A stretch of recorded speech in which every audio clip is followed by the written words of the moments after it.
हमारे साथ उप मुख्यमंत्री उत्तर प्रदेश के केशव प्रसाद मौर्य जी जुड़ रहे हैं। बहुत बहुत स्वागत है सर आपका आज तक पर। नीना जी बहुत बहुत धन्यवाद। मेरा पहला प्रश्न ही आपसे एक ऐसा प्रश्न होगा जिसमें आपको लगेगा कि देखिए, आप लोग चुनाव के ऐन पहले, वोटिंग के ऐन पहले जब मुस्लिम आरक्षण को हम रिव्यू करेंगे कहते हैं, विपक्ष आरोप लगा रहा है कि आप पूरी कोशिश कर रहे हैं। 13 में आपकी पिछली बार परफॉर्मेंस सर 11 सीटों की थी, आप चाहते हैं 11 से हम एकदम 13/13 लाएं, इसीलिए आप लोग पूरी ताकत झोंक रहे हैं ध्रुवीकरण वाली।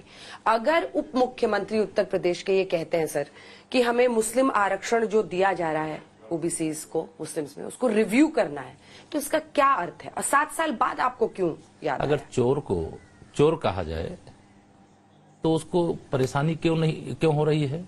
अगर बाबा साहब भीमराव अंबेडकर के संविधान को खतरा बताने का झूठ फैलाने वाले श्री राहुल गांधी जी, श्री अखिलेश जी एंड कंपनी लगातार यह दुष्प्रचार कर रही है और बाबा साहब ने ही धर्म के आधार पर आरक्षण देने से मना किया है, और अगर धर्म के आधार पर आरक्षण कहीं पर भी ओबीसी और एससी एसटी का छीन करके दिया जा रहा है तो वह गलत है और उस गलत की समीक्षा होगी।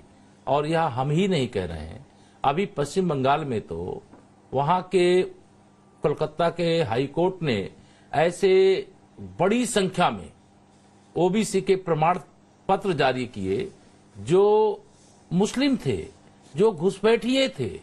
वही स्थिति कर्नाटका के अंदर है। कर्नाटका में कांग्रेस की सरकार है।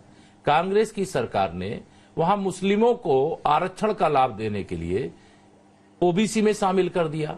ये संविधान का गला घोटना है और ये व्यवस्था को तहस नहस करना है और ओबीसी एससी एसटी के अधिकारों को हरण करना है, जो हम नहीं होने देंगे। हम इसका विरोध करते इस चुनाव के दौरान भी कह रहे हैं और चुनाव के बाद भी कहेंगे और इसकी समीक्षा भी करेंगे। समीक्षा का अर्थ क्या मानूं?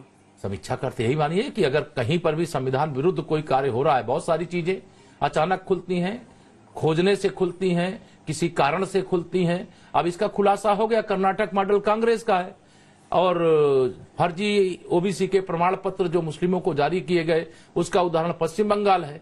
तो यह जब दो उदाहरण हमारे सामने रखे हुए हैं तो उसके आधार पर हम देखेंगे।